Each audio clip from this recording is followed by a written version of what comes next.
I am unboxing the SINCHI Pro Lami. And this is a professional laminator. You can use 10 millimeter laminating pouches with this machine.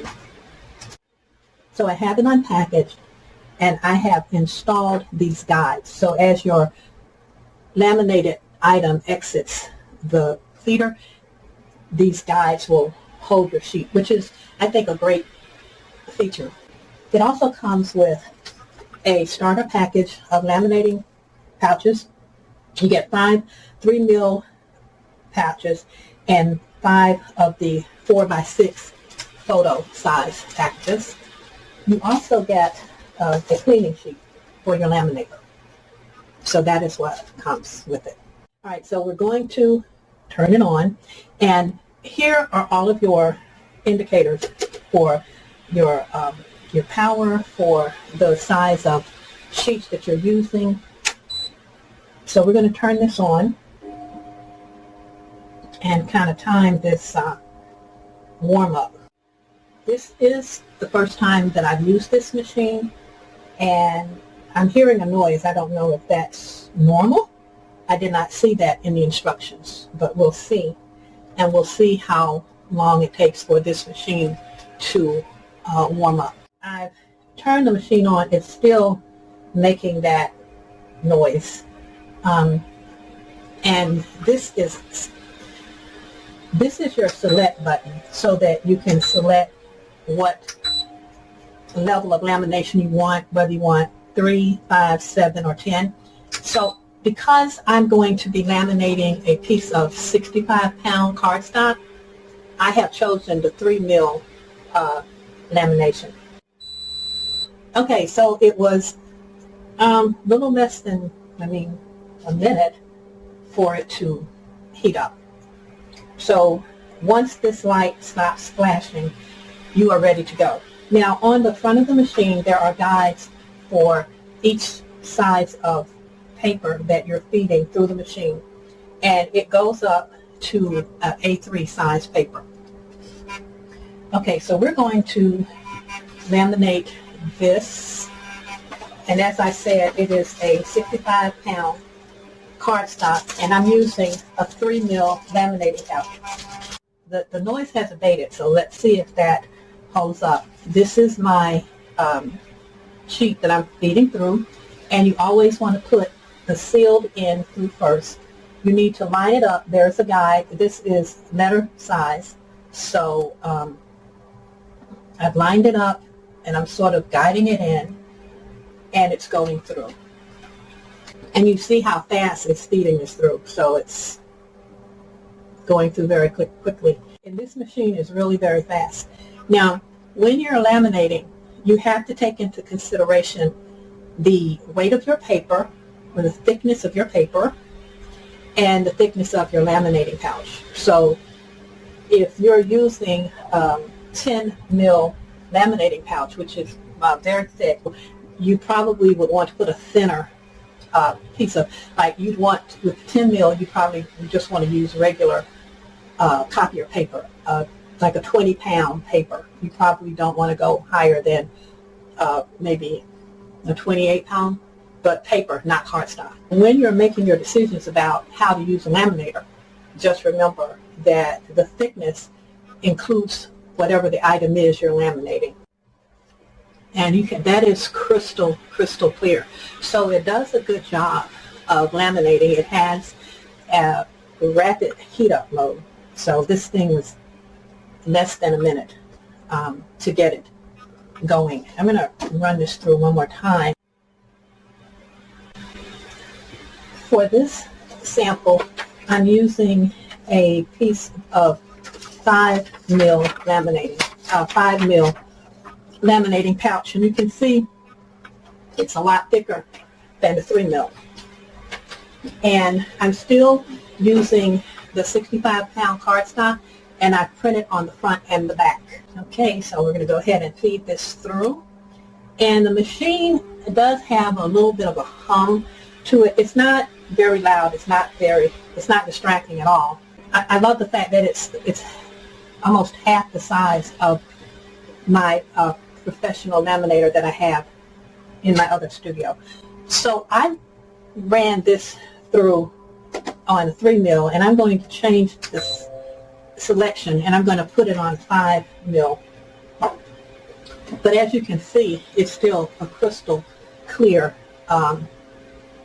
lamination. With a 60-pound paper and a 5 mil laminating sheet, you still get an excellent clear lamination. So I'm going to, now that I have it on the 5 mil, and since it's not blinking, that lets me know that it is hot enough for me to feed this through. So I'm just going to run it back through. It's not necessary to run things through twice. That's just something that I do. I was going to do a 10 mil example for you, but when I looked at my pouches, I guess I've used all of my 10 mil. But the machine will take up to a 10 mil laminating pouch. I was able to find a 10 mil laminating pouch, and the last pouch that I used was not a 5 mil, it was a 7 mil. This is 10, and it is very heavy. And I thought, just to continue to demonstrate the different paper sizes that this machine will take, that I would laminate vellum paper, and I would use a 10 mil. 10 mil is the thickest mil that will go through this machine. Let's get this one lined up.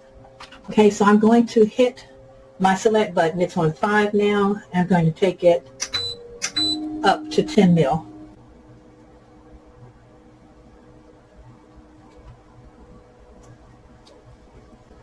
And it's going through without problem. Key with laminating on any machine is to remember to feed your sealed end through first. If you feed an open end through, it can really get jammed up in there and mess up your rollers. This is our laminated vellum sheet, and it's vellum inside a 10 mil laminating sheet. This is, like I said, it's a great machine. So I consider it a good purchase. I give it 5 stars. It does everything it says it will do in the description. This is a heavy laminator. It has some weight on it. Just check the specs and see. It's 6 pounds, 6.4 pounds, or 2.90 kilograms. The warm-up time on this machine is about 55 seconds. Now, what you have to remember, when you hit the power button, your machine is in the cold mode. It doesn't start warming up until you hit your select button and select the laminating pouch size that you're using. And after you make that selection, it's about 55 seconds. The cleaning paper that comes with your laminator, the manufacturer recommends that you clean the rollers after every 10 laminations. Yeah, so here with SINCHI Pro Lamination, full applicator, standard, high speed, ideal for school, home and office, of course, all the fun stuff. Claiming it doesn't jam, but really, has anybody ever had an actual laminator that jammed? That'd have been a thing of the old. Nice lamination sheets they gave here with you. Are they mentioning what they are? Okay, so pretty cool. Put that to the side. Nice instruction manual. Probably shouldn't operate this thing without reading the instructions first. Be aware of that. You've been warned. So yeah, again, I apologize. I'm doing this thing one-handed, as always. Here we go.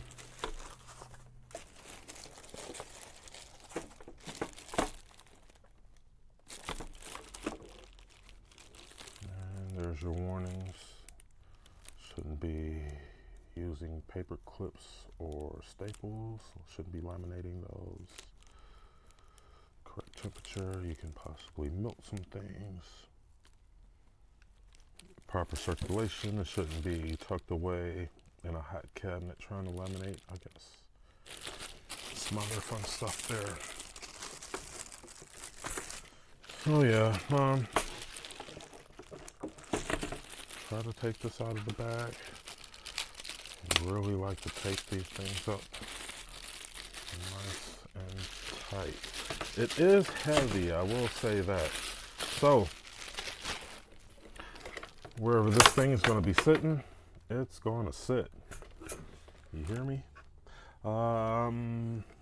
Yeah, all the fun stuff. You can actually, okay, got to reverse and back up certain, or the items. Different size papers, of course, letting you know which way to feed it and how to seal it. But if you've read through the instruction manual, I'm pretty sure all of that, oh, I'm just abusing this thing. All of that is going to be explained there for you. Kind of straightforward. Paper goes in, plastic goes in, one piece laminated comes out. Put a basket back there or something.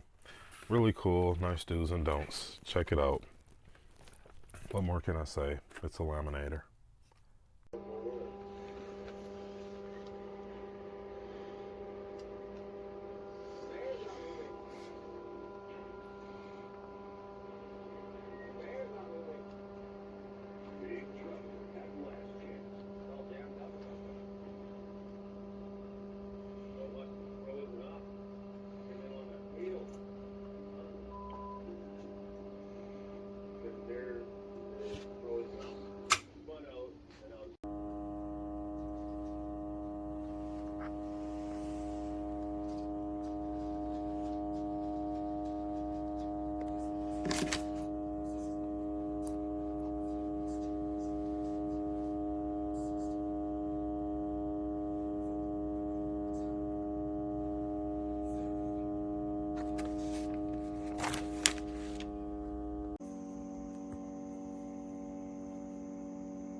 Nice. Yes.